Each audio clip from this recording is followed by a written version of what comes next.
You're listening to the Pittsburgh Piledriver. What the hell is that? Podcast.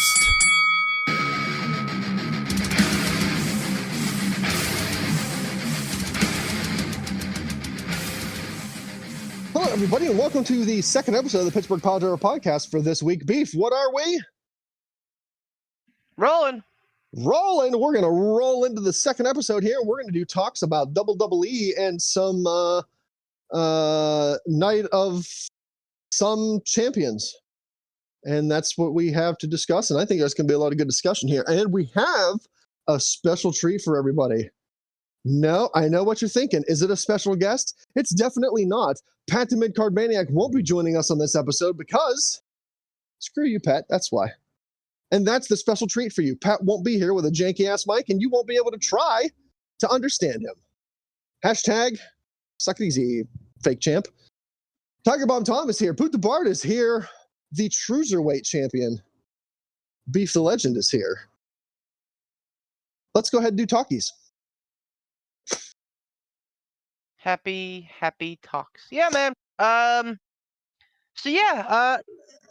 of Champions was real good. Yeah. Real good. I think the biggest thing we need to talk about on Night of Champions is how Saturday? Was it Saturday? Brunch of the Belts. It was. Super Bowl Saturday? Saturday was Night of Champions, and it was Roman Reigns' 1,000th day as the Universal Champion, and he didn't defend that title.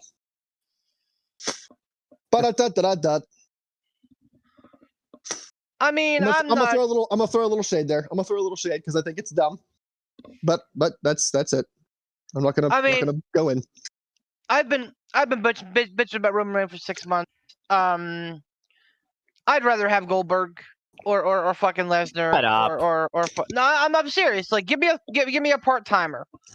Throw a part timer's name in there, and I'll say, yeah, I'll take it. But I didn't just pull Goldberg out of a hat to piss off Tom. He was just the first fucking lame ass. No, I didn't. He was just the first fucking lame ass part timer I thought of. Like, at least other part timers have like a history, a cachet. Roman Reigns went from being a guy who was the next John Cena, in that he was being shoved down our throats for a decade, to finally reaching the apex and becoming a really good heel, an honest-to-God bona fide main eventer, and someone who could carry the brand, to falling back into I'm tired of this guy. And I mean, honestly, to be fair, that's not on Roman. No. That's booking. Roman has nothing to do with that. Roman's doing exactly what he's told. Now, I'm sure that Roman's like not arguing when they're like, hey man, we only want you to show up to, one show a month and like defend your title once every other couple of months. I'm sure the Roman's like, yeah, I don't want to do that. I want to defend every night. No. Well, they're trying to I want to put my body on the line every night and risk getting hurt. Yeah, fuck it. My job could be like, hey man, we want you to show up once a week, and I'd be like, fuck it, hey. And they're like, well, yeah, but this might make people mad at you. But I don't give a fuck. Yeah, you pay me like a full-timer, but I get to work like a part-timer? Yeah, you pay me better than those full-timers. Yeah. Sign me up. Don't care who I piss off at that point. Oh, yeah. Like, it's like someone goes, hey, we're going to pay you more money, but you don't have to work as hard, period. Like, oh, darn. Fuck. Oh, shucks. I'm so outraged, and I'm going to cause a fuss. Oh, shucksy fucking doodles. Like, I'm going to play devil's advocate, though. Oh.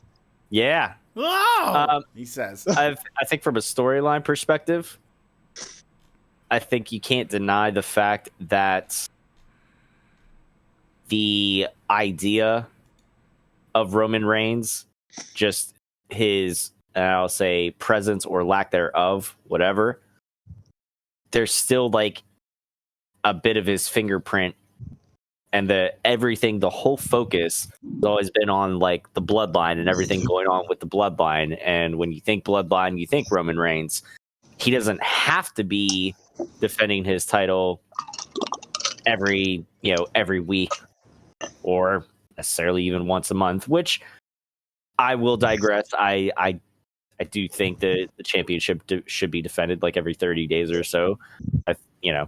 But regardless, the idea of him, of just him holding the titles and him having this stranglehold, yeah, it's gonna piss people off, but he still has some sort of presence, some sort of fingerprint on the storyline that's happening around there. And I think that the story that they told, finally having the bloodline crumble at the very end and everything like that, and having Jimmy fucking super kick Roman twice at the end there, I think it was a nice little start to bow to start to wrap things up with the whole bloodline thing, because everybody thought like, oh well, Sammy, that's it, and everybody thought that like, oh well, Cody lost, now what are they gonna do? Well, this is what they were doing, this is what they were moving toward. It all comes back full circle. We bitched and complained for the longest time about WWE not being able to do long-term booking and long-term storytelling. And here is them exactly doing that. They're bringing it full circle back around to the whole thing of the bloodline. The story not being about Sammy, not being about fucking Cody, but being about Jimmy and Jay, and the whole thing coming back around to where it all began. And I know Beef will argue, and as many people will, bitch and complain up and down about they squandered this moment at WrestleMania. Cody could have had this moment. They didn't have. They squandered it. They screwed it up. Blah blah blah blah blah. If Cody would have won at WrestleMania, where would he have gone from there? Where's storyline wise? Where do you go from there?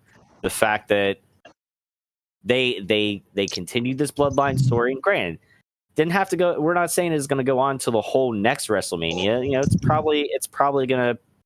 It's probably gonna wind down here. I would say probably around SummerSlam, which is fine. It didn't have a whole lot more to do, but it still had that little extra bit to get out there to bring it completely full circle. You have that wrapping up.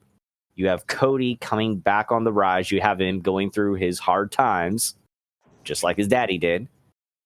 You have Cody, coming down to probably what's going to be a rubber match with Brock Lesnar. I'm very happy with how everything's been going on. Would I have liked to have seen Roman Reigns defend the title more often than he did? Sure, but I'm not displeased with how they did everything. That's my opinion.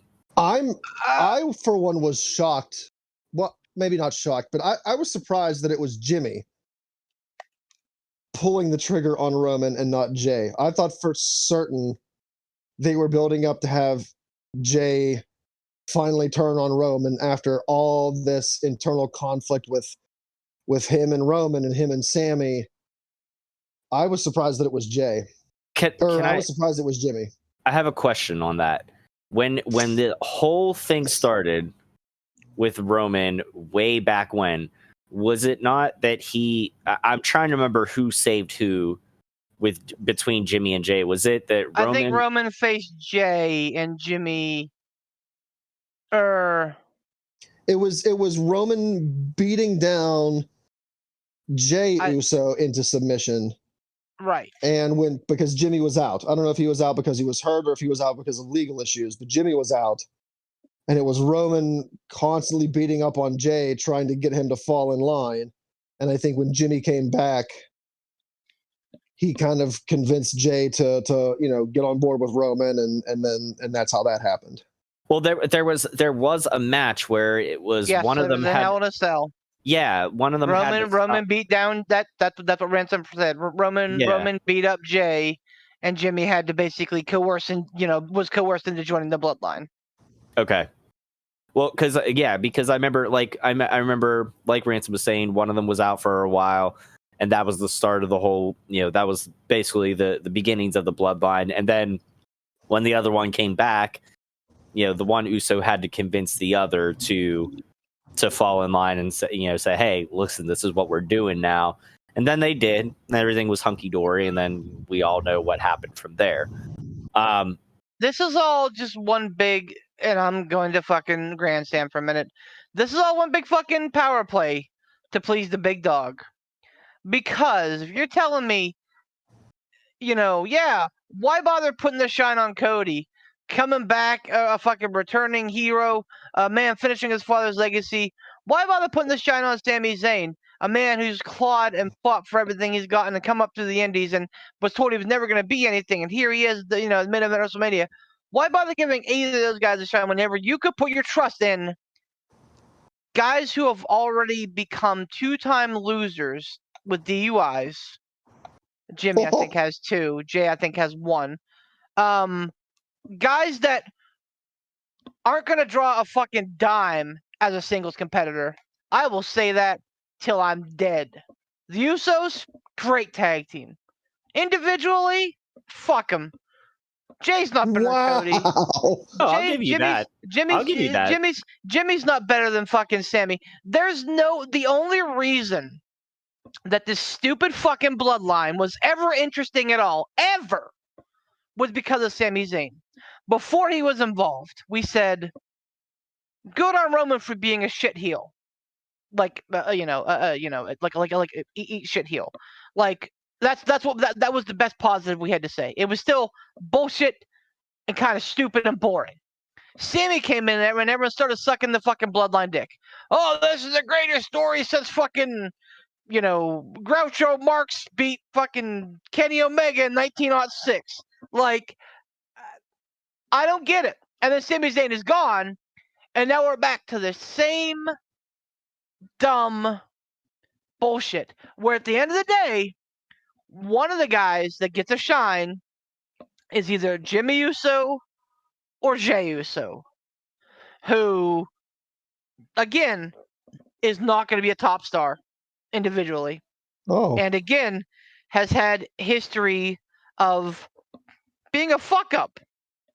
Either way, take your pick. Jay, I think, has at least kind of reined it in a little bit, but Jimmy, his whole disappearance was because he had a DUI right before the fucking bloodline thing. You talk about long-term booking. Okay, great.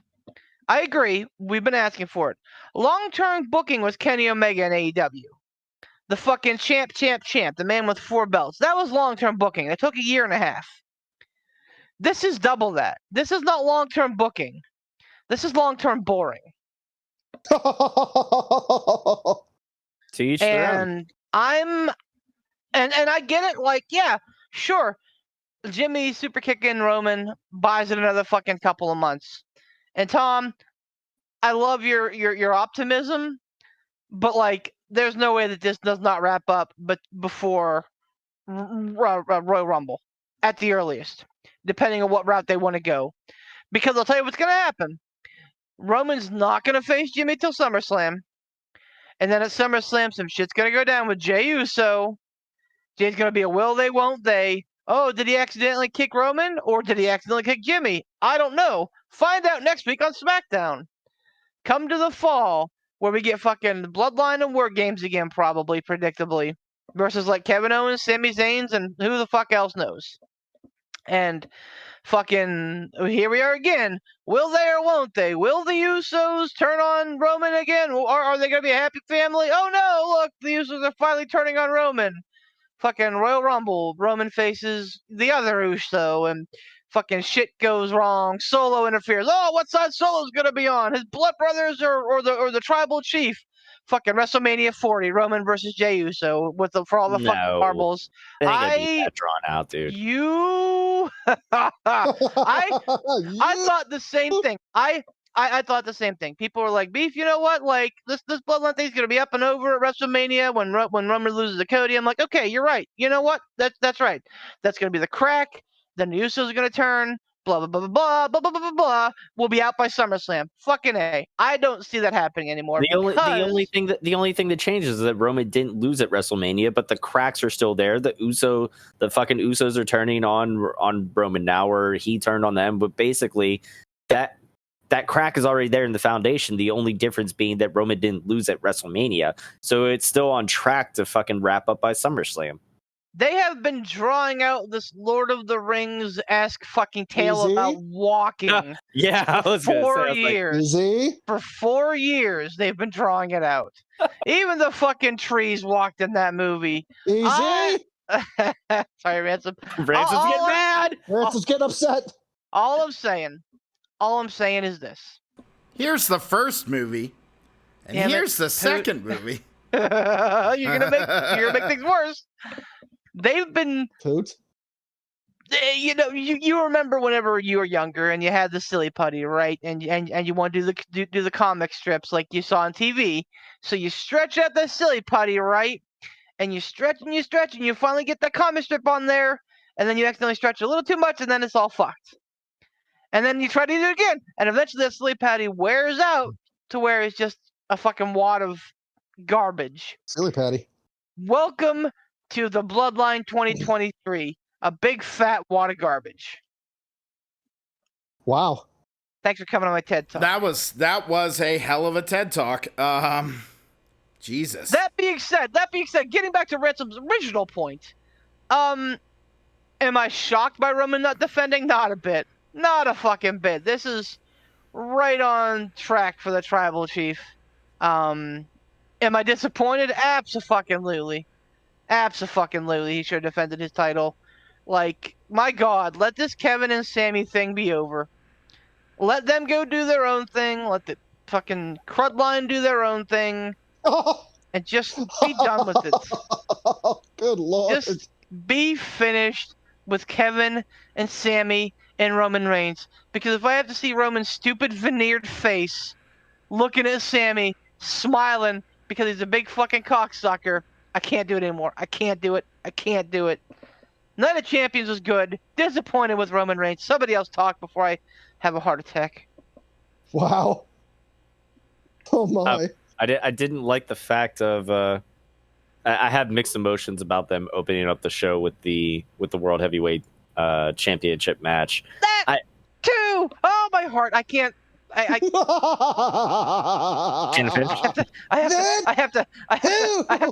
have to recuse myself. Go on. I have mixed emotions. I don't like the idea of it opening the show. I don't like the fact of the announcers trying to cover it up by saying we have 3 main events. I'm firmly with Beef because I know that was a big point of contention with him in the group chat. I'm firmly with you, thinking it's stupid for them to say that they have 3 main events. It's a triple main event show. Blah blah blah blah blah. But I can also see. I can also kind of see why they put that match in particular, because that was kind of the pace setter for the whole night. Just saying. The only other thing that I would have maybe put as the opener instead of Seth and AJ would have been probably Gunther and Mustafa Ali, because that was a pretty damn good match too. I mean, none of the matches were really bad overall. Like, I don't know, the Rhea and Natty match. I was kind of surprised at how much of a squash it was. It was perfect. Like, I mean, don't get me wrong. Like, I guess I just wasn't expecting a squash match from that particular match. Like, if looking at it on paper, you would think that Gunther and Ali would have been a squash, right? Just eyeballing it, you know what I mean? Mm-hmm. But the fact that Rhea and Natty was a squash, I was okay with, because I mean, I think it's been well documented. I'm not the biggest Natty fan, anyways. Like, she can try to be a face, she can be a face, and I don't care. she can try to be a heel, and I still really don't care. So she just can fuck off into the ether, and I'll be perfectly fine. Well, yeah. I mean, I don't get emotionally invested in watching Natty. I don't care. I just don't care. It's like she gives me nothing. But yeah, starting off the show with the World Heavyweight Championship match was weird. But it was a hell of a match. It was really good. Yeah, I mean, it was. Yeah. All right, and I'll. This is where I smile out of one side of the mouth and growl out of the other side. Everything with Roman is always good. The main event of the triple main event, night of main events, day of main events, Brunch of the belts. day of sometimes belts main events champions sometimes maybe was fun. It was cathartic. And again, that's why I think it needs to be the end of Roman and Sammy. Like, just let that be the end of it. It was a nice fitting end. Right. So, like, it felt like a big time match, and it had me invested. It really did. And then Uso showed up, and I'm like, oh boy, here we fucking go. This is again. But yeah, I mean, no one in their right mind thought that AJ and Seth weren't gonna fucking blow the doors off the joint. So yeah, they had basically two options, like go on first, go on last. If Roman had defended the lineage prestige title, okay, maybe maybe I can understand going on last. And I understand why it went on last because of all the fucking bloodline drama. But again, that's just more sucking up to the tribal chief, making sure that he's happy and that he doesn't go to Hollywood like his cousin. Because they've put a lot of time and money into him, and they don't want to fucking lose him like they have the last two megastars. So they want to make sure that the bloodline stuff is front and center. But I absolutely, you guys know me. I'm a traditionalist. It's a brand new title. You want to make it feel important. How do you do that? You put it on a pedestal and you make it the main event. Yep. Or at least, if nothing else, the penultimate match. Right. I just, I don't know. Like, it was a great match. And yeah, I mean, there's very little bad I can say about the event. I loved what Rhea and Natty were. I think that's exactly what it needed to be, and that's exactly what I hoped it would be. I thought that the main event tag team match was phenomenal. I think that Gunther and Ali was fun. I think it was a little short, but it was fun. Becky and Trish actually did okay too. Like, everything really went well. And Asuka, Trish had a pretty big botch, didn't she? I'm trying to remember. I don't recall. She might have, but more importantly, I think at the end of the match there, you're seeing that Zoe Stark is going to be kind of getting a little bit of a shine from big shine.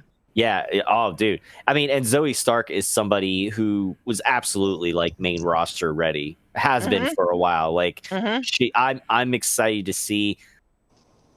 Hang on. Let me walk that back.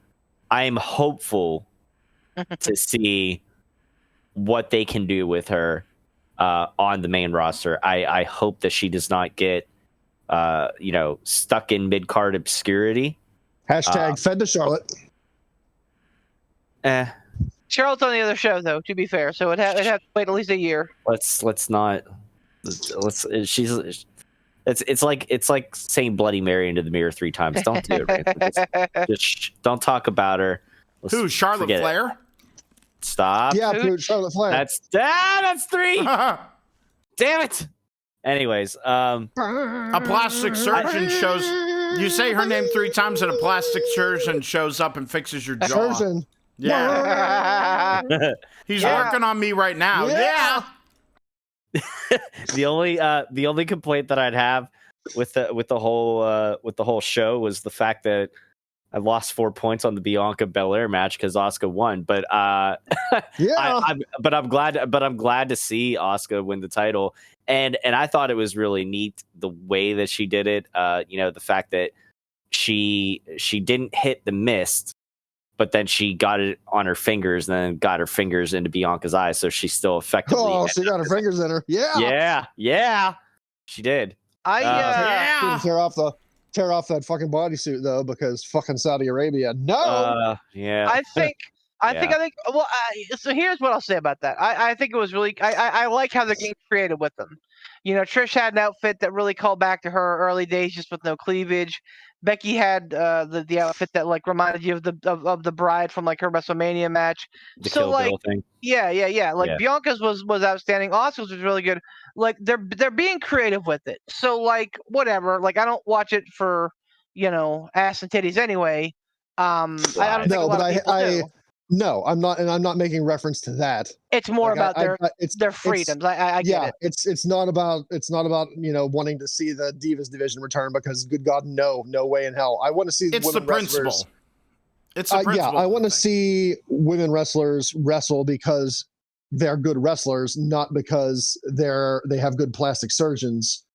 But at the same point, like it bugs me as a person, seeing them have to be like, even the refs, even the female refs had to have long sleeves underneath their fucking ref shirts. And that was like, every time I saw that, it just annoyed the shit out of me.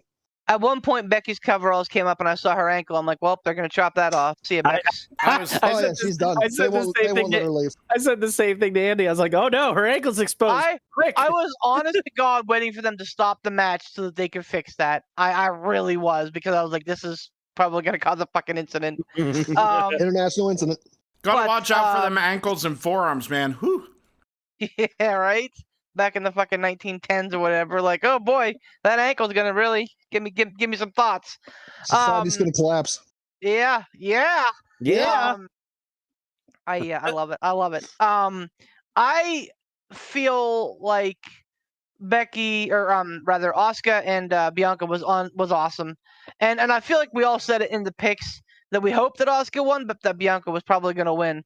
Ransom made a very salient point. I think it was in our chat where he said, if everybody's out here breaking records, in this generation, do the records even matter anymore? And I thought that was a great, really call out. Hey, Ransom did something. Woohoo! Mm-hmm. And I think that they can still, get away with calling Bianca the longest reigning women's champion of this generation, or the modern era, whatever they want to call it. Because I think the next closest ones, I think, were Sherry. I think held it for 2 years, or like 186 days, something like that. Or no, it was like 400 some.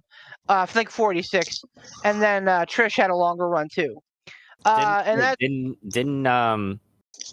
Oh no, I'm sorry. Okay, no, it was less than a year. I was gonna say with Nikki Bella with that Divas title, she had it for like 240 something or whatever. 250 too many. But like, yeah. So like, I'm a little shocked, but I wasn't completely shocked, because I read that they were definitely trying to like have a shocker in Saudi. So like, I knew it was gonna be like, oh, okay.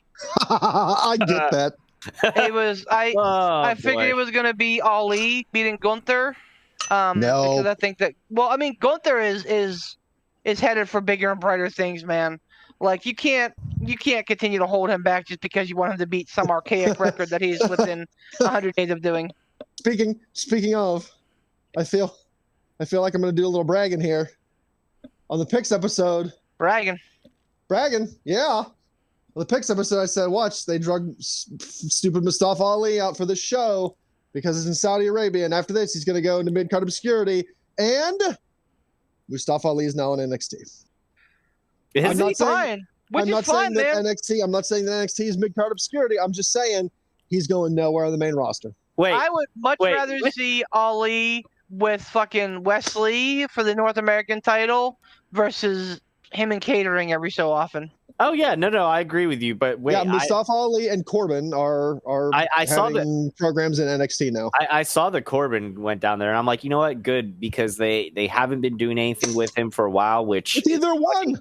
well, no, but more so with Corbin, that's a fucking travesty because we talked about it before. Like he's somebody that's been so underutilized. Like they've gotten so hot and cold with him, it's ridiculous. There's like a fucking an island of underutilized misfits. It's like Corbin, fucking Dolph Ziggler's the head of that table. Like you know, it's, Right, it's let's not get bewildered by Baron Corbin and his tiny, unhappy tummy and where he's going to be, because he's not going to be on Night of Champions, that's for sure. But like, yeah, I mean, I hear what you're saying, but I think like look at Finn Balor, like he used NXT as a way to like reinvent himself, and now he's back on the main roster kicking some fucking ass. Wasta. Back on the main Wasta. Take it easy, Melanie. Okay. Speaking of Beetlejuice, the ghost of Cedric Alexander is rolling over in his grave. Cedric, and Pat McAfee. Yeah, man. I mean, I'll say this too. To NXT's credit, they put out a pretty phenomenal show too. Yeah. Did anybody else watch Battleground? I did. Nice. I wasn't thrilled with Tiffany Stratton winning. I don't see what it is about her. I think that they're just trying to make her Rose 2.0. I think it's because they had the choice between her being like, she's a pretty big heel there. Like I get it. I see the Mandy 2.0 vibes coming off of her, but I also see her as being just a shit-eating heel that people are going to love to hate, and it's going to feel so satisfying to watch somebody knock her off that pedestal. Like Lyria Valkyria is so good. I'm really pissed off that like they're not doing a title with Cora Jade or fucking Roxanne. Like I think that any of the three of those people should be champion over fucking Tiffany Stratton. Oh, no, I agree. I honestly thought after Roxanne Perez, I thought for sure that like it was going to be Cora Jade's time. It should be. I'm surprised that it wasn't, but I mean, given the fact that her and old fucking Baby Steiner there are a thing, I figured they would have been running NXT together. But So you think the Breaker shows up on the main roster here soon? I would think so. Losing twice to Mello is not going to help his, NXT cash anymore. Well, I mean, he ran roughshod over NXT for a year. A year there, yeah. So I mean, like, what? I don't know what else there is for him to do. Like, he's faced everybody he could really face. I think it's Mello's time to shine in NXT. I mean, like, if we're being real about it, like, you could probably have made the argument for calling either one of them up to the roster. You could have kept the title on Breaker and called Mello up or anything like that. Or if they do end up calling up Braun Breaker here, sooner rather than later, just let them go up there with the titles like they have with fucking Isla Dawn and fucking Kaylee Ray. Why the fuck are they just? Why are they just still NXT Women's Champions? They made indie wrestling give up her title. Right? Like, why are they still trotting around SmackDown with the belts? I don't know. I think they're gonna do a women's title on each brand, a women's tag team title on each brand, which is crazy. But yeah, that kind of seems crazy. I could see the argument for tag team championships for the men on each of the shows because you have a big enough roster to do that. But with the women's roster, not as much, and especially not how unbalanced it is once they did the draft. I don't see it. I don't see it. But Rhea's still the SmackDown champion, and fucking Asuka's the Raw champion. Everything's fucking weird right now. They need to fucking fix this shit. Figure it out. Night of Champions is come and gone. Figure it out. Get your belts aligned. If you're gonna give them new titles, do it. If you're not, fucking just fix it. Fix it, Triple H. I'm tired of calling Rhea Ripley the SmackDown Women's Champion on Raw. I'd be happy to see. Just gonna ignore Beef's freak out. Probably for the best. I'd be happy to see what happened. You. It's just Oh. it's just you the way you laughed at it. Well, I'm gonna ignore it. I wouldn't be opposed to seeing Braun Breaker come up to the main roster, because now that you have 2 main event titles on each show, well, now that you have a main event title for each show, 2 Right. main event titles in total. Oh, stroking out. Dead. Yeah. I think now's a good time to bring Braun Breaker up, because like I think it was Beef had mentioned that, we're expecting Gunther to move on to bigger and better things.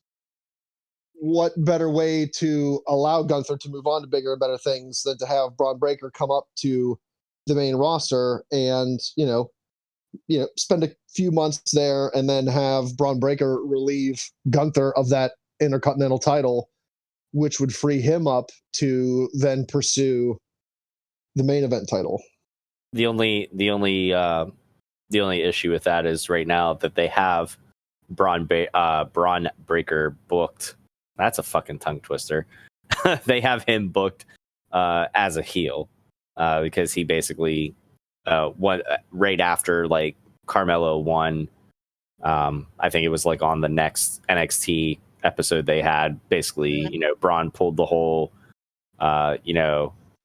fucking raise your arm and good job, and then a fucking clothesline you out of nowhere sort of thing. And Yeah, but that doesn't always translate. I mean, I think Alba Fire and Isla Dawn are kind of like faces, but they were heels. I don't know.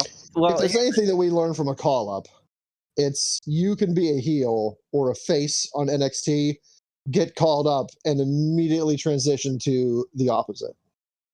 yeah, I mean, you're not wrong, but with Stop disagreeing. No. But with Braun You're not Breaker, wrong, but you're wrong. Rude. well, I mean, he was a face for the longest time, and the crowd started turning on him. So I would feel that most of the people that pay attention to NXT are probably already sick of him and are gonna view him as a heel if he did get brought up. Bring Braun up as a heel and, have him spend, a few months there. And in the few months that he's there getting ready to feud with Gunther, that could be what can transition Gunther to a face. So, yeah. I don't know, man. Like that. Motherfucker. There's like 2 or 3 rows of people I think that should be IC champion before Braun Breaker. Not of the least fucking Damian Priest or JD McDonough. I think that both of those guys are absolute fucking standouts right now. Let me go ahead and put a pin in that right there. Damian Priest is part of the Judgment Day. He ain't winning no fucking titles. Sorry, it's just not in the cards. The fucking Judgment Day. And I know this is a tangent. I'm going off into weeds, and I'm not talking about the pay-per-view, but fucking Judgment Day, man. Like, I don't understand. I want so badly to see Dom win Money in the Bank. And I think if they were ever going to do that, I think that now is that time. Because he is just getting nuclear heat every week. Have him at the end of the freaking Money in the Bank. Cody's about to unclip that bastard and have Cody throw him off the ladder, or have Dom throw Cody off right when everybody thinks, Cody. Nope. Have Dom toss him right off the ladder, low blow, ping. There goes Cody. Dom wins Money in the Bank. That would propel his heat even further. Oh, it would. He goes supernova. I don't know, man. I got a real big fucking problem with Cody winning the Money in the Bank. I know that you do, but I think a lot of people are expecting him to win it. I think they expect him, but I don't think that they want that to happen. Are we even certain or alluding to certainty that he's even going to be a part of the Money in the Bank ladder match? Because we have no idea. if you believe the leaked participants, yeah, I think him, LA Knight, Bobby Lashley, Bronson Reed. Although to be fair, two of the guys that qualified weren't on that leaked roster, so who knows where that's gonna fucking go. But so far we have Ricochet and Shinsuke Nakamura. How great would LA Knight be to win that? Oh my lord! Not just because obviously we're big LA Knight fans around here, right, guys? Yeah. Yeah. Right. Yay. Tommy. Yeah. Yeah. See these shoes right here? Shoes of a champion. See this jacket right here? Shoes of a champion. That is one of the greatest promos ever cut ever. His Shoes of a Champion promo. It's just so good. But it would be awesome to see him do that because look, I don't think someone like Cody needs Money in the Bank. Frankly, I don't think Shinsuke needs Money in the Bank. Ricochet could be good, but listen, I love Ricochet, but he's kind of a charisma vacuum. Like he's That's a fact. That's a fact. It is. Yeah. He's so good in the ring. He has all the talent in the universe. But you put him on the mic and he goes, I only one knuckle, and then walks away. I don't know. I just sit here and I'm like, my God, week to week with that thing. He could show up anywhere with that thing and he could cut a promo, have a match. It writes itself. Cody having it is just going to be him being like, I have my shot. My father said when I was younger, hard times breed better men. Whoa! We know where that's going. We know Cody Rhodes. Whoa! we know where that's going. He's gonna cash in at SummerSlam, and because they've tried to make SummerSlam this big fucking event for like the last 3 years, they're having it at Ford Field. It's gonna rival WrestleMania. Wow! No fucking avail. Shots fired. Yeah. Yeah. And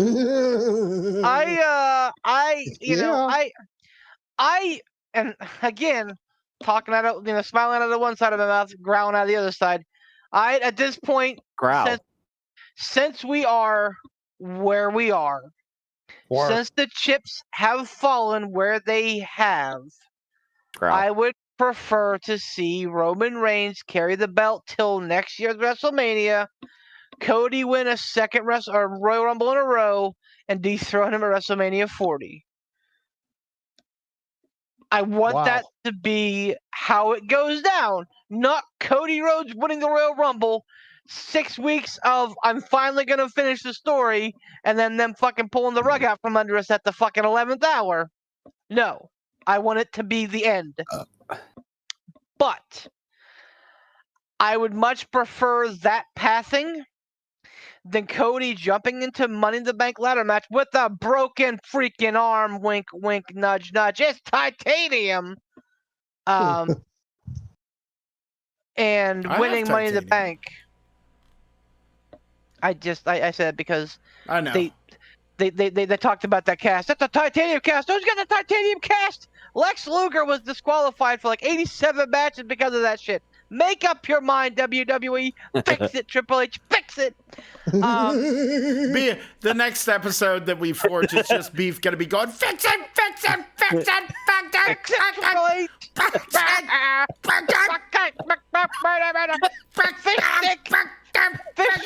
Fish stick.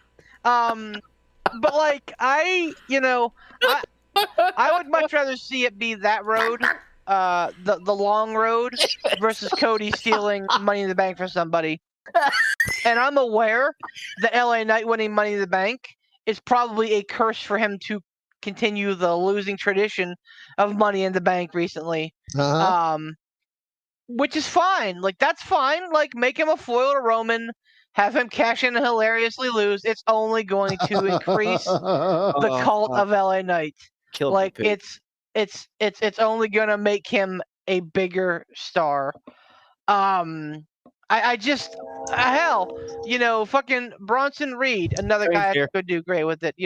Train's here. Fox coming. The Fox coming. I just I got. Well, there it is. Struggling will only make it harder. I got I got big problems.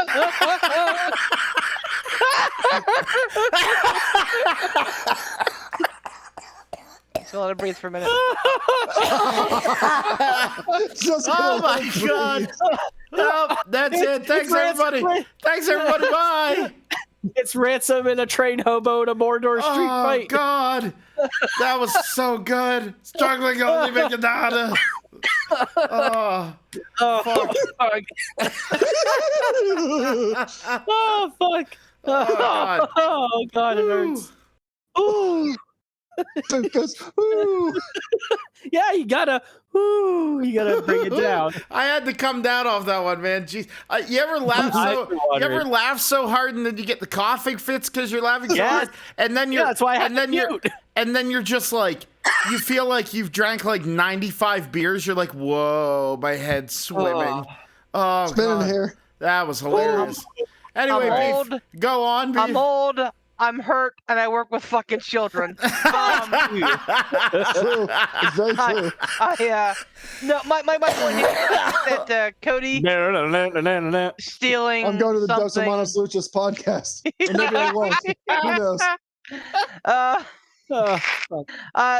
Cody stealing the Money in the Bank from an up and coming star. As a general rule, I don't think that like guys who are like have been around and are like main eventers should be Money in the Bank holders.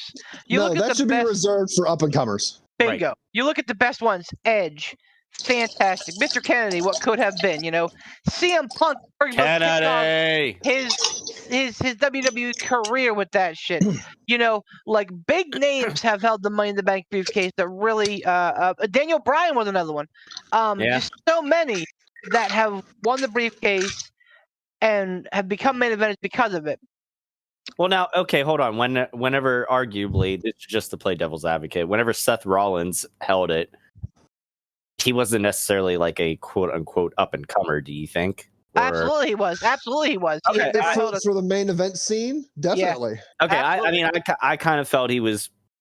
I mean, I don't know. Maybe my memory is just blurring the timeline, but he was on his way to the top. Okay, but I think that helped cement him as that main event guy because he won that Money in the Bank and cashed in one of the most historic WrestleMania cash-ins. Oh, absolutely, yeah. The best cash. Yeah, well, the best cash. Close.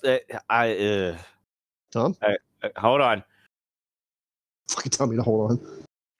It's very close between him and Edge because Edge is iconic because it was the first and because of like we at that point we didn't know what Money in the Bank was going to be or what it was going to mean. And he's the one being the ultimate opportunist. He's the one that kind of paved that blueprint. Made also that not blueprint. A WrestleMania cash in though, but okay.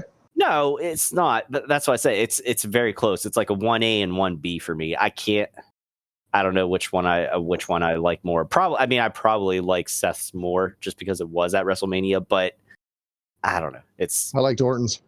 Felt like a big deal. Shut up. Shut up. Damian Sandow's cash in of the fucking chocolate briefcase was the best.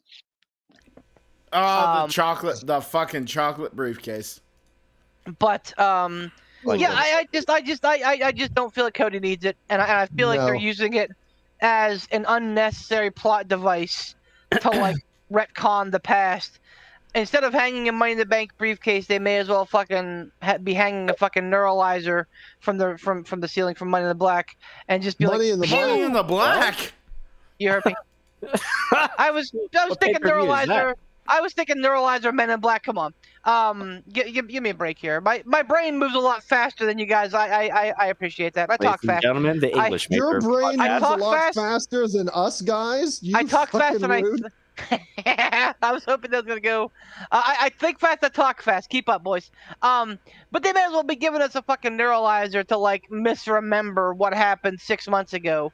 Like, oh hey, Cody's getting the big fucking push at the biggest show of the year. That's not really the biggest show of the year, but you're all gonna, forget it because But if Cody's actually in the match, what realistically, how do we not see fucking Brock Lesnar come out and spoil his Money in the Bank moment? Like I can't even if Cody's in the Money in the Bank match, I can't see him realistically winning. But why though? Lesnar has proven everything he wanted to prove. Like, because they still got a fucking blow off match. Do they? Yes, they're one apiece.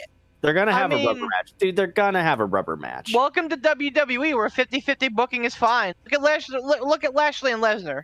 They ended on a non-even fine tilt. about 50-50 booking. Jesus Christ, it's boring. I Anyway, agree. go on. I agree. But I'm that being said, sometimes when you have two guys that are legit main eventers like Brock and Cody, sometimes 50-50 booking is okay. But if they were going to do that, they should have done it the other way around. They should have had Lesnar beat him first. Agreed. And then Cody come back and win. Now the fact that Cody won once and now Brock won in this fashion, which he won by making Cody pass out. Cody never tapped. Cody just flat out passed out. They're gonna have a rubber match. Like, how can they not? I don't know, man. Like after Bret Hart submitted Steve Austin, passed out Steve Austin, they didn't have a fucking follow up. Like, Bret Hart won that match. Steve Austin didn't need to win that match. He fucking passed out, and he was a huge star because of it. I think that the similar is the same with Cody Rhodes. And honestly, I'm hearing that he might be in line for a booking with Bray Wyatt, which would Bret be Hart? fucking weird. No, Cody Rhodes. I mean, you might as well book Bray Wyatt versus Bret Hart, because that has just as much likelihood to happen as Bray Wyatt versus fucking anybody these days. Hey, Yeah, I'll take Bret Hart over Goldberg any day. It breaks my. Yeah, well, Somebody made a wonderful point to me, and that Bray Wyatt is a known guy that has anxiety, depression, real people stuff. And I'm not saying that they don't, that a lot of these guys don't, a lot of these guys and gals don't, but it's very on his sleeve with him. I was gonna say, look at Cody. He had his fucking emotional support dog, backstage at AEW all the time and everything like that. There was a big. Oh, so does Sean Waltman's running around with one. Yeah, it's okay. But Bray Wyatt wears it on his sleeve. We all know, and I feel like somebody said that all this puffing him up, only to go, you know what, this idea is stupid and we hate it, go back to the Fiend, is probably not doing him any favors. Yeah, and I'm sure it's not. Actually, this quote unquote illness he's been out with is probably going through some dark places, because he has these big grandiose visions, and WWE goes, okay, that's great and all, but can't you just be the Fiend again? And he's like, no, man, I've done that. I get both sides of the coin. WWE's this is super successful. We sold a ton of merch. Just do this. And Bray's I don't want to. I have so much more I can offer you. Just give me a chance. I get both sides of the coin, but it's got to be frustrating for him as an artist. I would like to throw this out on the Bray Wyatt thing and talking about the Fiend as well. I saw an article. I can't remember who it was through. That talking about there's rumors going around that the Fiend is they're considering, it's a discussion. But the mask maker for the Fiend, the more recent one, had said, well, that would be cool, but we destroyed the molds. It wasn't Savini. Savini wasn't the most recent one. He did the original one. Yeah, I didn't know there was another one after. Or it might have been someone working on behalf of Savini, because Savini doesn't directly do it, but it might be through Savini Studios. But it was the person who handled it, basically. Is this another fucking Minion 5-star? All right, I'm not gonna fucking talk then, Beef. All right, I'm not gonna fucking talk. Fuck you, go. I'm just fuck saying, you, go. Tom Savini's yeah, man, we did all this cool shit with Bray Wyatt, and we have all this cool shit with them, and now you're telling me that there's this other guy that made a new mask for him? I had not heard that, and that's why headphones are off. Have fun. The validity. Okay, Poot. Oh, well, no. There goes Poot, everybody. Say goodbye. Goodbye, Poot. But no, why- like I just okay. So, I mean, all right. So I get it. Like, the Fiend, they made a lot of money off the merch and everything, but like, so we're just gonna forget about this whole most recent iteration of Bray Wyatt, and we're just gonna go back to the Fiend. Like, how does that work? I mean, WWE is always assuming that like fans have very short attention spans. You know, so like I get it. Plus, like with Bray Wyatt's weird fucking, thing that he does, where he's kind of like everywhere but nowhere all the time. Like he's got this weird mysticism thing where it makes it easy for him to like shift in and out of it. I think maybe they were looking for more of a 50-50 split of like Uncle Howdy and Fiend. Maybe possibly. And again, this is conjecture. All we know is that WWE wants the Fiend to come back. Bray Wyatt does not. And that's kind of where it's at right now. And again, I get it. Like, I absolutely understand from both sides of the coin. I just wish that they could fucking figure it out because, if they were just going to bring Bray Wyatt back to not use him or to, like, put on this long fucking story that's not going anywhere, man, waste. Well, I mean, that's what's happened so far.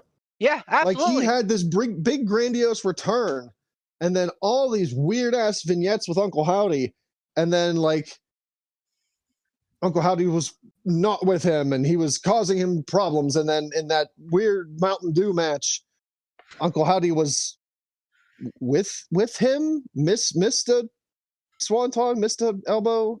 He did a thing. Bray was there. Bray's gone now. Like, what? That weird Mountain Dew match. I love it. Like, it's just, there's so much ball dropping with Bray Wyatt that, I don't know. Like, they've got to, if they're going to use Bray Wyatt, I think they need to figure it out. They need to figure out what they want to do and go with it. Because this whole, like, he's here, he's not. He's here, he's not. Where is he? That's not doing him or WWE. That's not doing anyone any favors. It's bad for everybody. It's bad for him. It's bad for WWE. Because, again, like I've said it until I'm blue in the face, people are going to stop caring. Because he's here for a little bit. He wrestles one match covered in Mountain Dew jizz. And then he just disappears. Like, where what the fuck is happening? They need to figure out what they want to do with him, make that decision, and go with it. Yeah, I agree, and I think it just needs to be like a mutually not exclusive, a mutually like beneficial, agreed upon thing. It can't just be Bray saying, "Hey, I have all these great ideas," and left to his own devices. It's got to be Bray filtering some ideas through creative going, okay, we like this. Let us help put this into play for you. Yeah. And here's how we can market it to the best so that everybody wins. Yeah, because right now it's just it's not going to be that, which is sad. And like I said, kind of a waste. Yeah, bringing back the Fiend for no reason is, ugh. So, via Ringside News, if you will, all right. It was Jason. It was on Twitter. Jason Becker said that all the molds for the Fiend's mask were destroyed, so they were done. Well, that's what I'm saying. I mean, that could be kayfabe too. Like, there could be kayfabe on it, but like the ones for the Fiend, like the original Fiend mask, were destroyed. So it wasn't some fucking random bullshit. It wasn't some fucking random thing. Right. If you would have given me 2 fucking seconds. No, I get that, but what I'm saying is like any mask maker worth his shit can be like, oh, well, we destroyed those molds, but like, we take a look at it. I'm sure someone has a fucking Bray Wyatt mask. I'm sure Bray has a Fiend mask. Or like, take a look at it and go like, oh, we can duplicate this easy. They sell it. They sell it on WWE Shop. Or, honestly, like they can just be like, WWE can be like, hey, just say that they threw them out so that we can't like have an easy fallback. Or Bray Wyatt, who I guess is I think a friend of Tom Savini, could be like, hey, just tell people that it's gone. Or like whether or not gone or not. But that also, even if that is true, I guess you have the latitude with the Fiend to be like, oh, well, it changed, or sure. whatever. There's some mythical, mystic babble of why the Fiend looks different, if that were the case. Well, look at all the iterations of the mask that Kane went through. Man has a point. Kane went through a bunch of iterations. There's nothing saying that the Fiend can't have a different iteration of the mask. I don't know. Like, they got to do something with him. Yeah, they got to do something with him. Is he still under contract? Because like I even heard like rumors that like his contract was coming up. Like, oh, how the fuck long has he been there? Like that. Well, that was 6 more. Months. That was. I will admit that was more conjecture. Like seeing on social media and stuff saying, well, when's his contract coming up? Like it's got to be soon. No, I'm not questioning you in that. I'm just saying, like, geez, if his contract's coming up, look at what we got out of him. We got one fucking match, a bunch of vignettes, and now his contract's up. If that's true, some confusing bullshit too. What a disastrous, yes, but like what a disastrous waste. If he signed a new contract and it's already coming up, we've had some weird ass fucking vignettes, one doofy ass match, and your contract is up. Oh my, that has to just be so heartbreaking for him. Let's not forget about the new terrible theme music. I'm sorry, it's not nearly as good. Oh, I love it, man. I really dig it. I can't even remember what it is. It's weird. It's weird atonal piano stuff. It's Shattered by Code Orange. I really dig it. I mean, it's not let me in. Yeah, but I'm sure I'd like it if I could remember it. But he had one damn match. I don't remember it. Yeah. I mean, it was playing in the background of all of his promos too. So like we do have those. Bling bling bling bling bling bling bling bling bling. I could have done with a shorter piano part before it got into the actual like the actual vocals of it or whatever. But also I didn't realize that was Code Orange until fairly recently. I was like, wow, that was Code Orange? Yeah. They worked with him again. I don't know if you saw if you saw on YouTube or whatever, like the actual lyrics for it or whatever, but like the lyrics for it kind of really harken back to it almost feels like it almost feels like he's kind of like referencing or paying an homage to Brody in a way. I don't know, maybe that was just me. Like I do that. Yeah, like I don't know. You have to go check it out. Well, he was bros with Brody. Brody. Brody. Yeah, that was part of the thing. Like part of him being away for so long and the anxiety and everything. Like he really, really, really like had a hard time with Brody's passing from all accounts of what I had heard and everything like that. Speaking. Oh, sorry. Go ahead. No, I was just saying. I just feel like he had all these grandiose visions of what he wanted to do with the Wyatt Six and the Shatter thing and different personalities, and I feel like he had all these big ideas. Yeah. And it was executed poorly. I think it's kind of a case, and I can't believe I'm about to make a comparison here. Oh, no. But it's like Vince McMahon after the Attitude Era. Without having that funnel of Vince Russo to funnel his ideas through, everything got through.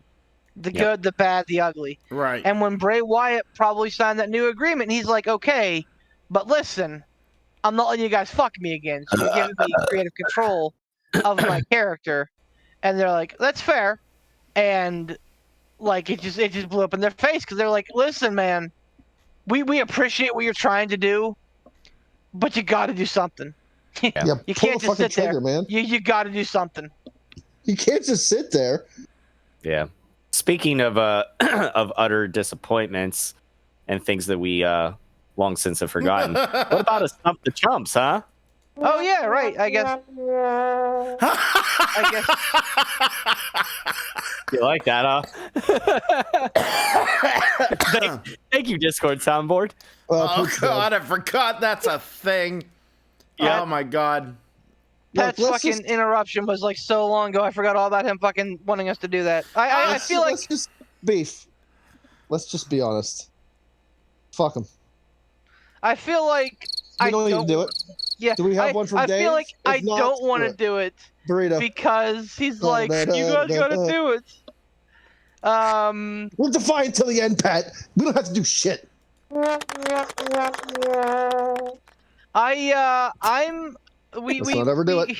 We do have two questions. One from our boy Ryuk, whose is older than the Maniacs. it. Actually, they both Do came them on the both. same day.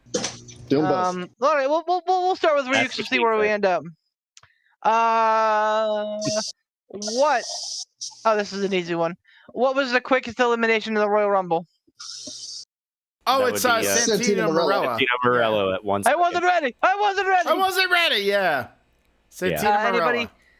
Anybody got the year on that? Was that? Did we need the year? 2014? No. Okay. So I think it was the year right It was before. Not, yeah, I'll tell you right now. Hold on. It was not 2014. Wasn't ready. That Royal Rumble was the year. That was CM Punk's last Royal Rumble. Yeah, that was the Batista That was the Rumble. Oh. That was Batista and Rey Mysterio getting booed the fuck out of the building. That Trust may have been the year before he went to the end with Del Rio, or the year after. I don't remember. I wasn't ready. So you're And saying that would have been like 11 or 12, I think. Either way, Santino Marella. Ernest Ryuk says, "Hey, P3 boy, just wanted to thank you and for everything you guys do. You guys are hilarious, and he loves to listen to us. Thanks, buddy. We appreciate your viewership, man. Ryuk's the best. He sure is. He's no Pat. yeah. Santino Marella, 1 second in 2009. So even I was a little bit off. Oh wow. Yeah. Was it really that long ago? Fuck. It sure Yeah. was. Jesus. Yeah, he was eliminated by Kane, and it's never probably gonna ever be broken ever. I wasn't ready. I wasn't ready. I don't see unless they really start going down to like the halves or tenths of a second. I don't think it's gonna happen. Ryuk, my boy, you brought a good question, but yeah, Royal Rumble was something that I watch a lot of too. So, and I didn't have to weigh in on that one. We all kind of do that one. So the Rumble's my favorite, personally. yeah, man, keep them coming, keep them up. But on this day, you walk away empty-handed because you lose, sir, and you get nothing. Ah, All right, there it is. Not overdo it. Let's That not wasn't overdo me. it. That wasn't me. I'm looking at guitars. Anyway, go on. That wasn't me. I was looking at porn. Oh, it's guitar. It's gear porn. So technically, I you're was- right. Poor I was- lonely poot. I No, was that was- driving to the pornography store. I was going to purchase pornography. What's that from? Fuck. What's that The from? Simpsons. That's right. after Homer like crashes into the back of his own car in the driveway coming home from Moe's. He's like, "Don't stay at a bar. Don't stay at a bar. Don't stay at a bar." I was at a pornography store. store. I was purchasing pornography. The best part is after he crashes, he goes, "Oh, at least they got the other guy as good as they got me." And then instead of season 4, just goes, God. fucking man, old Simpsons so good, so Oh, good. Oh, that was a Absolutely. spit take. That all came out of my mouth. Nice. Oh man. Oh fuck. Oh, that All cleaned right. me out. Oh, All right, Pat. at you least get I your got wish. the other guys. As good as I got me. Oh god. Oh, all I right, gotta wipe myself off, Pat. I'm You all get wet. you get your wish. Here we go. Segue for Hogan. He says, "Hey, Poot, don't hate the champ, hate the game." No. We hate the champ. No, Who had Yeah. Yeah. Yeah. You know, yeah. Stop it. Yeah. Yeah, you know, Go yeah. on. Who had the shortest reign as the WWE light heavyweight champion? Oh. Ooh. Oh boy. Light heavyweight. Light Yes. heavyweight. Whenever I think of light heavyweight, all I can think of is fucking Taka Michinoku. Yep, and S.A. Rios. Him and S.A. Rios, that's it. Like, those are the two that I think about. Christian, I think, was the final light heavyweight, maybe? I'm trying to think. That was so long Was ago it? because, well, He definitely was the light heavyweight champion. Now, are Yeah. we talking about the like the one from our era when we watched, or are we talking about the legacy one? Because wasn't there a legacy one? Like one from No. like way back? Oh, fuck. That's a good call, Poot. I mean, honestly, I would think that the newer one introduced in the Attitude Era probably has a shorter reign anyway. Okay. If there is a legacy title, because belts were held for fucking 20 years back then. Well, let's think who was in the light heavy. We had Gilbert was in there. Gilbert was the champion. He absolutely was. He might be the answer. No, I don't listen. I don't know if you remember this or not, but I remember this goofy bullshit from this time in wrestling because this is when I watched a lot. Gilbert held that belt longer than I think he should have. I do. Seriously. I think he held it longer than he should have. And I think it was a piss take on Goldberg. I think that's what it was. Absolutely. There was, for the light heavyweight belt, we said S.A. Rios, we said Taka, obviously, those two. yeah. We had Gilbert in there. I remember about, Crash Holly wrestled for it a couple times. Jerry Lynn wrestled for it too. Were either one? Yeah, he should. Were either one of Too Cool in there, like Brian Christopher, Scotty Too Hottie? I would imagine before they became like. Scotty did because Brian didn't really do much. Oh. I think, listen, I'm not wrong. I'm not wrong. Yeah, between like, well, no. I think that this dates back to Too Cool's first, like before Brian Christopher got fired because of Jerry Lawler. I think that this dates back to Too Cool being around during that time. So like when they were like the heels, because there was a weird, like, it feels like this belt stuck around for a while.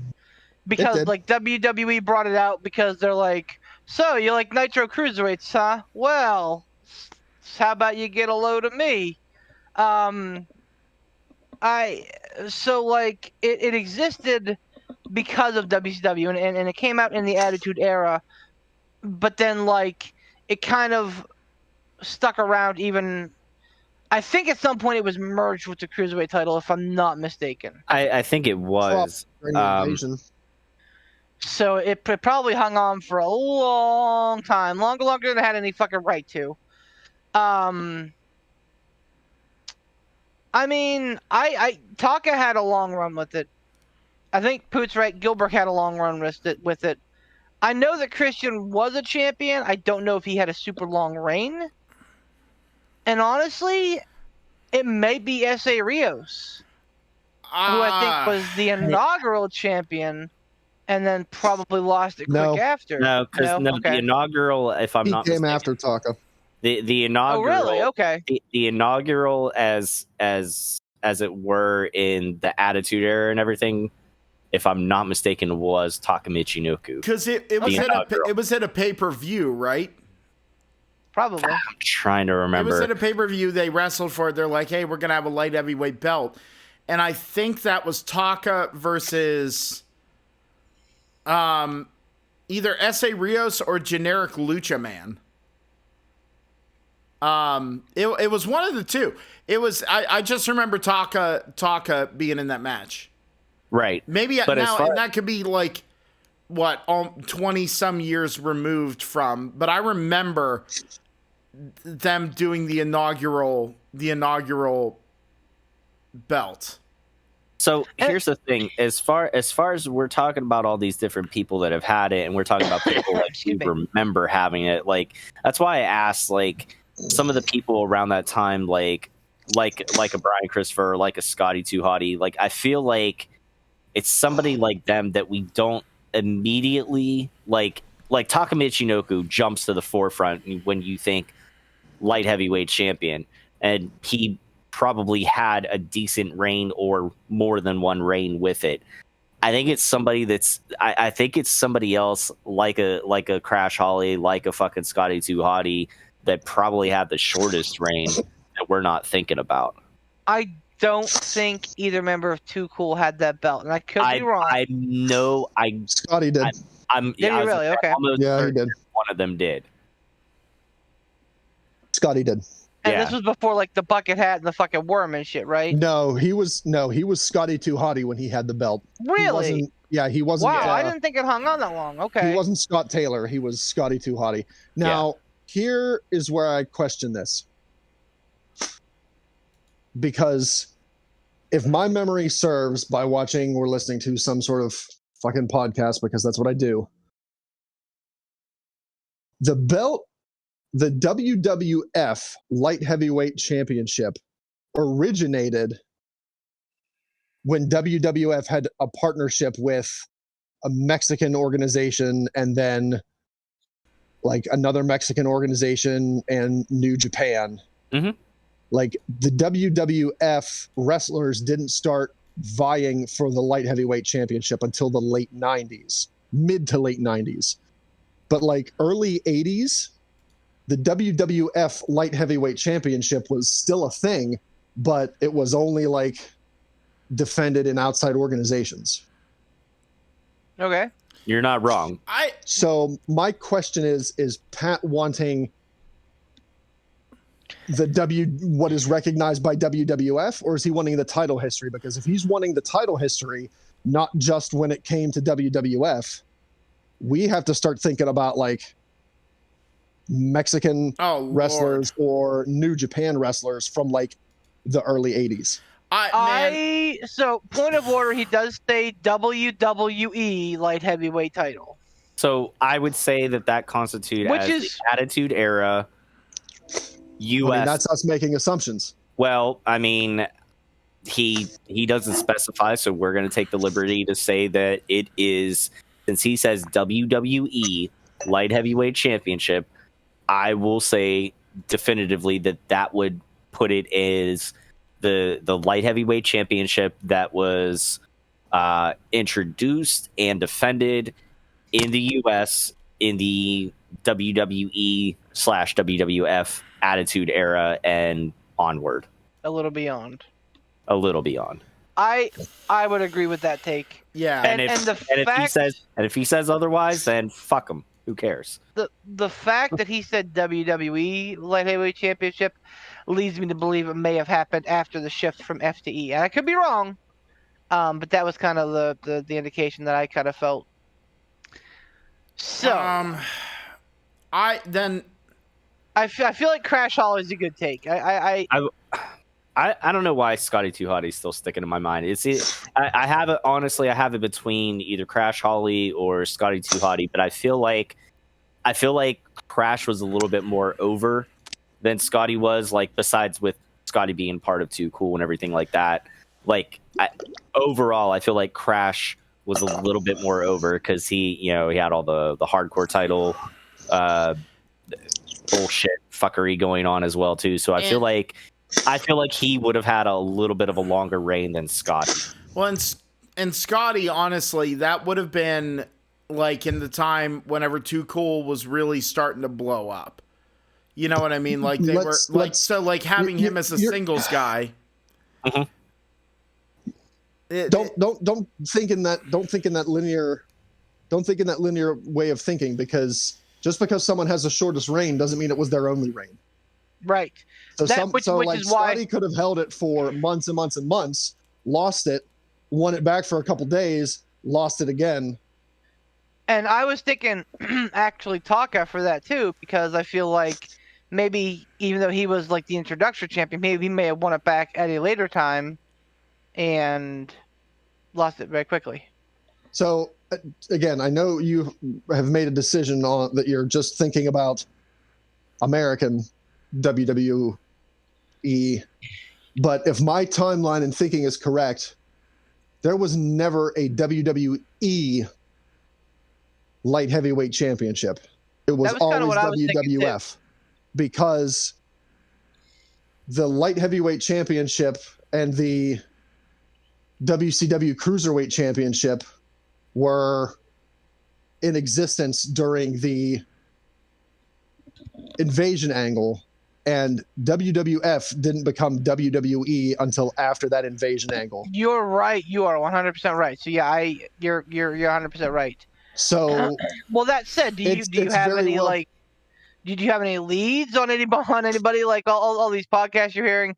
Like anything jump to mind that who it could have been? Not really. Okay. Not really. No. Because that's the fucking that opens the fucking door from fucking Mil Mascaris to fucking Kenta Kobayashi. Like I was gonna say, honestly, the one that popped in my mind was like, well, I guess we're gonna take Mil Mascaris for 1,000, Alex. Like like that's the thing, is I'm kind of like I really think he's talking about the. I'll still say this. Even in the late 80s, early 80s, late 80s, early 90s, championship reigns didn't come and go like they did in the Attitude Era. Like, championship reigns in the Attitude Era were fucking... Oh, cup of coffee. You know, yeah, like a fucking prom night, like a fucking prom night orgasm. It's gone, man. I thought you were gonna say another prom night thing. Yeah. Nope. I'm gonna go on record, and I'm gonna go on record like a college dumpster bit. We lived through that beef. I'm going to go out on a limb here and say this answer is going to be fucky. Because this is something like shortest this, shortest that.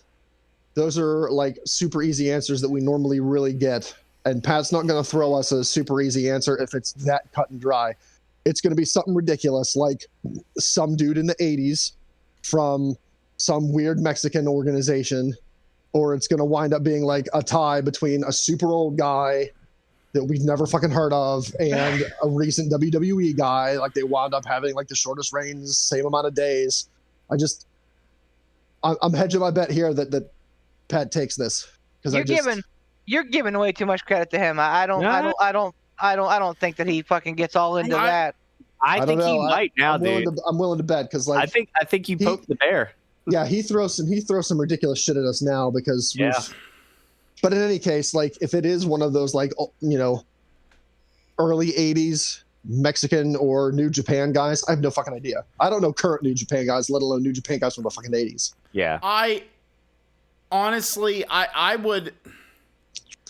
would be more apt to guess from the Attitude Era one.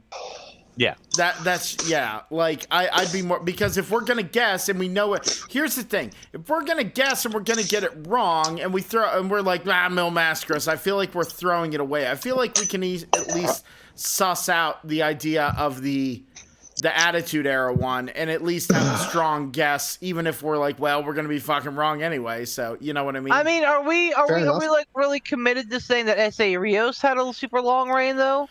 I think Rios had a longer title than guys like, you know, Tajiri or Scotty 2 Hotty. Tajiri, man. Tajiri's one. I know Tajiri. Like Dean Malenko. Do you remember Dean Malenko wrestled in the light heavyweight? Yeah. Yeah. He definitely had that belt too. I forgot about that shit. I don't know why, but I keep coming back to Scotty 2 Hotty, and I don't know why. That's who I would go with. I mean, you're the man with the book, so like, if you've perused that thing a time or two, there might be a reason that's sticking out in your mind. Yeah, I don't know. It's just that's just the name that comes to mind. I don't know. Like, I mean, back when that title was being defended, I feel like the light heavyweight championship was one of those titles that, like, you saw a lot of title defenses and a lot of title changes happening on the weeklies. Yeah. Agreed. Because WWE didn't give a shit about that title, so they would throw that title out as a title change during the weeklies. They wouldn't save that shit for pay-per-views. Right. So I could definitely see like somebody winning it on a Raw and then losing it on a Raw next week. Yeah. I mean, I'll go with Scotty Too Hottie. Yeah, I'll I'm go. fine with that. Because I think what's helping with my crash thing is probably him fucking holding the hardcore title for like 30 seconds at a time. So, Yeah. you're probably right. It's probably Scotty Too Hottie. Poot, care to make any dissension before we call it official? I'm absolutely gonna. I'll go with that. I'm not gonna make any dissension because I think it makes sense. My logic is because they were starting to blow up, and why make Scotty a single star when you're gonna push a tag team? That's my logic. They probably This would had have it. been the era after Brian Christopher went away. Oh, and Scotty Too Hottie had his singles run, and he was with Rikishi here and there. Yep. Well, and people love the worm and they love the whole thing. And also, let's be perfectly honest here. Of the two of them, he's the Shawn Michaels. So he is. So I'll say Scotty as well. All right. Before B frees this answer, though, I do want to go on record and say I bet this answer is fucky. Yeah, it could be, and I wouldn't put it past him. But Poot's right. Like we if it is, we'll fucking never know. We may as well take a shot at the things that we do know. Yeah. Fair enough. Pat says, you remember one thing, Poot, I probably will probably be a transitional champion, but I'll be the best one you ever have. The question was, the person question was Scotty Too Hottie, and his reign was for 8 days. Oh, there wasn't a fucking answer. Okay. I told you, man. You guys are all like, oh man, Pat battle take. Nah, man, he brings some fucking weak ass shit sometimes. Because don't say that. We're gonna get some bullshit like the Gold Dust Trio. Because sometimes we're gonna get a question from like old school NWA, and it's gonna be the worst. We're gonna get a question from like AWA, FCW, fucking OVW. Bone up, boys, because we can't let them beat us. That's just not in the cards. You're the encyclopedia. You bone up. I got fucking banking to do. He didn't beat us this time. So Beef. No. If you will. Poot, I would love the wheel. Pat, after all that fucking hemming and hawing, after your little fucking takeover shenanigans, read my question. Acknowledge me. Please let me be your biggest fan. Guess what, motherfucker? Uh-oh. You lose. And much like you will do with the Cruiserweight title after Forbidden Door, you lose, sir, and you get nothing.